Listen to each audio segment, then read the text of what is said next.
तो आपके exam point of view के हिसाब से बहुत ही बेस्ट होने वाली है। ऐसा क्यों बोल रहा हूँ? क्योंकि ये मानचित्र की क्लास है और मानचित्र 4 नंबर का आता है। कितने नंबर का आता है? 4 नंबर का आता है। तो आप सुन लीजिएगा, क्लास 10th की बात चल रही है, अध्याय नंबर 5 चल रहा है। उसका टॉपिक का नाम है खनिज तथा ऊर्जा संसाधन। तो इस 5 नंबर के टॉपिक से, सामाजिक विज्ञान क्लास 10th के 5 नंबर टॉपिक से क्या आएगा? मानचित्र आएगा। क्वेश्चन नहीं आएंगे यहाँ से, क्या आएगा? मानचित्र आएगा और वो भी 4 नंबर का आएगा।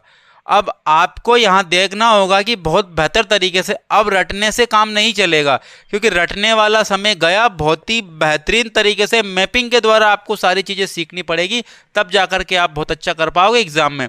नहीं तो रट रट के आप परेशान हो जाओगे। 10th और आप रट के चलो ठीक है, नंबर जैसे तैसे ले भी आओगे, लेकिन फिर 11th 12th में क्या करोगे? फिर उसके बाद कॉम्पिटिशन क्षेत्र में क्या करोगे? तो इसका मतलब ये हुआ, अभी से आपको हैबिट डालनी होगी समझने की, और मैपिंग के द्वारा सारी चीज़ें समझ। तो कहीं ठीक कहा गया है, यूं ही नहीं मिलती राही को मंजिल, एक मन में आस जगानी होती है। मैंने पूछा चिड़िया से कि कैसे बना आशियाना। चिड़िया ने बोला, भरनी पड़ती है उड़ाने, बार बार तिनका तिनका उठाना पड़ता है। इसका मतलब ये है कि राही को मंजिल ऐसे ही नहीं मिल जाएगी, बार बार उड़ाने भरनी पड़ती है, बार बार आपको चलना पड़ता है आपके सिलेबस के दौर पे, रास्ते पर, और तब जाकर के आपका क्या बनता है? आशियाना। क्या बनता है? आशियाना। तो बार बार आपको अभ्यास से क्या हो जाएगा? सारी चीज़ें क्लियरिटी में हो जाएगी आपकी, और मैपिंग से करोगे तो बहुत जल्दी आपका क्या होगा? मानसिक विकास होने लगेगा। ये रटने वाला तरीका आपको छोड़ना है। तो यहाँ पर 14 आपको क्षेत्र दिए हुए, जो कि खनिज से संबंधित क्षेत्र है, यानी कि इन क्षेत्रों में कहीं ना कहीं खनिज उत्पादन होता है, या खनिज का भंडारण होता है, या फिर खनिज का आयात निर्यात होता है। तो ये 14 आपको क्या दिए हैं? खनिज क्षेत्र दिए, और वो आपको मैप में भरना है। और ये जो मैंने लिए हैं, कहीं ना कहीं ये एग्ज़ाम में आए हुए हैं।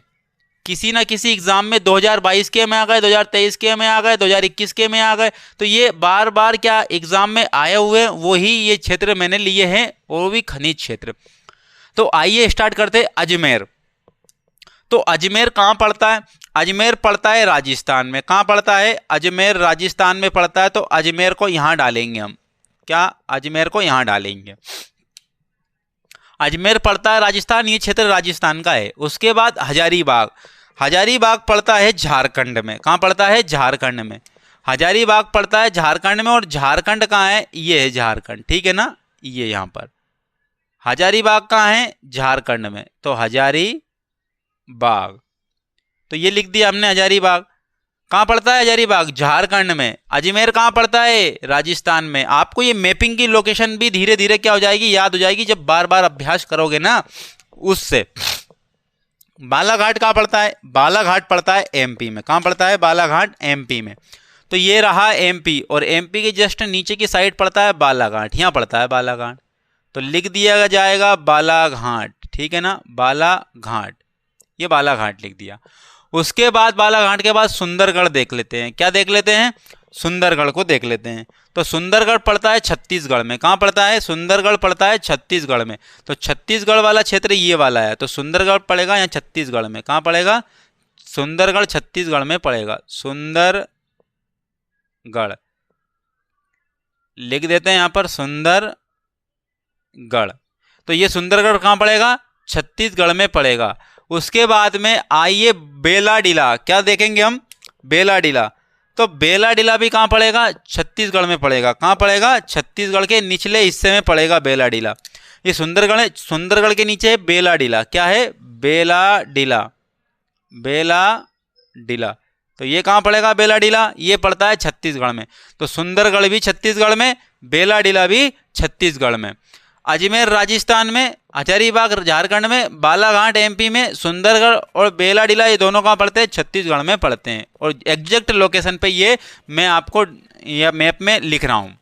उसके बाद आता है चित्रदुर्ग। तो चित्रदुर्ग पड़ता है कर्नाटक में। चित्रदुर्ग पड़ता है कर्नाटक में। चित्रदुर्ग। अब ये मैपिंग से सिर्फ और सिर्फ आपको देखो, कॉपी में से देख के तो मैं डायरेक्ट लिख दूं यहाँ पर आपके सामने, लेकिन एग्जैक्ट मजे नहीं आएंगे। एग्जैक्ट आपको मैपिंग में वही व्यक्ति आपको बता सकता है जिसको मैपिंग के बारे में आप अच्छा सा खासा नॉलेज है, नहीं तो रट रट के परेशान हो जाओगे, आप नहीं सीख पाओगे। चित्रदुर्ग हो गया, कहाँ पड़ता है? कर्नाटक में। उसके बाद क्या आएगा? नर्मदा नदी। तो नर्मदा नदी को देख लेते हैं हम। तो नर्मदा नदी निकलती है अनूपपुर से। कहाँ से निकलती है? अनूपपुर से। तो यहाँ से निकालेंगे अनूपपुर से, ठीक है ना। ये नर्मदा नदी खंबात की खाड़ी में आकर के गिर जाती है। कहाँ गिरती है? खंबात की खाड़ी। तो ये खंबात की खाड़ी है, ये नर्मदा नदी है। कौन सी नदी है? नर्मदा। तो लिख दिया ये नर्मदा। और एक होती है ताप्ती। ताप्ती निकलती है बैतूल से। कहाँ से निकलती है? बैतूल से। ये भी कहाँ आती है? खंबात की खाड़ी में। तो लिख देते हैं ताप्ती नदी। ताप्ती, ये नदियाँ। ताप्ती को तापी भी बोला जाता है। क्या बोला जाता है? तापी भी बोला जाता है। उसके बाद में बात करते हैं शिलोंग। तो भाई शिलोंग मेघालय की राजधानी है। किसकी राजधानी है? मेघालय की। तो मेघालय की राजधानी ये है शिलोंग, यहाँ पर पड़ेगी। कहाँ पड़ेगी? यहाँ पर, शिलोंग, ठीक है ना। तो ये शिलोंग हो गया। तो ये शिलोंग किसकी राजधानी है? मेघालय की। और सबसे ज़्यादा विश्व भर में बारिश होती है कहाँ होती है? मेघालय के मौसिनराम में। कहाँ होती है? मेघालय के मौसिनराम में होती है। उसके बाद ताप्ती हो गई, ये लिख दिया। सिक्किम, तो सिक्किम देखो ये ऊपर उठा हुआ भाग है ना, ये है सिक्किम क्षेत्र। क्या है? सिक्किम क्षेत्र। तो ये सिक्किम है। मैंने बाहर लिखा है लेकिन जहाँ पर गोल घेरा बना है वहीं पर वो क्षेत्र है। तो सिक्किम कहाँ है? यहाँ। और लिखा मैंने कहाँ है? ऊपर। तो सिक्किम, ये उठा हुआ क्षेत्र सिक्किम का कहलाएगा। उसके बाद पारादीप। पारादीप जो है ना एक बंदरगाह है। पारादीप क्या है? एक बंदरगाह है। और पारादीप एक बंदरगाह है, तो पारादीप पड़ता है उड़ीसा में। कहाँ पड़ता है? पारादीप उड़ीसा में। तो ये बंदरगाह है, ठीक है ना। ये पड़ता है उड़ीसा में। कौन सा है? पारादीप। पारादीप उड़ीसा में पड़ता है। उसके बाद देख लेते हैं पारादीप के बाद में मयूरभंज। क्या देखेंगे? मयूरभंज। तो मयूरभंज देखो, पारादीप उड़ीसा में है। पारादीप कहाँ है? उड़ीसा में। तो मयूरभंज भी कहाँ है? उड़ीसा में। मयूरभंज भी कहाँ है? उड़ीसा में।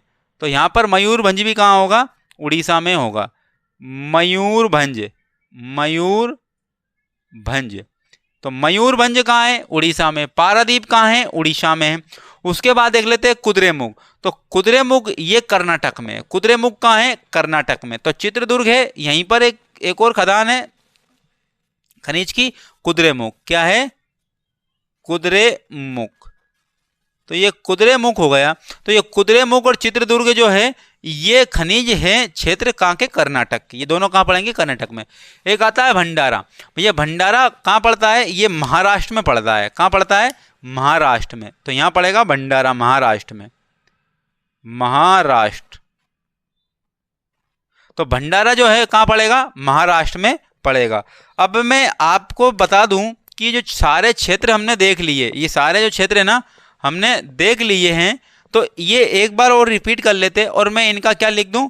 मैं इनका एक राज्य का नाम भी लिख देता हूं। अजमेर कहाँ पड़ता है? राजस्थान में। कहाँ पड़ता है? राजस्थान में पड़ता है।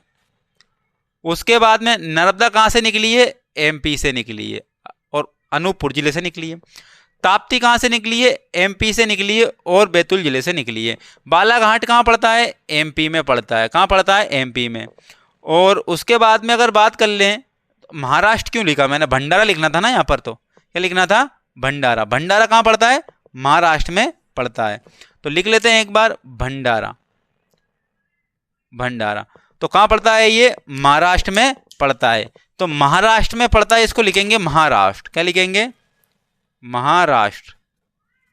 उसके बाद इन दोनों को क्या लिख देंगे? कर्नाटक। क्या लिख देंगे? कर्नाटक। ये दोनों खदानें कहाँ पड़ती है? कर्नाटक में। सुंदरगढ़ और बेलाडीला ये दोनों कहाँ पड़ेंगे? सीजी अर्थात छत्तीसगढ़ में पड़ेंगे।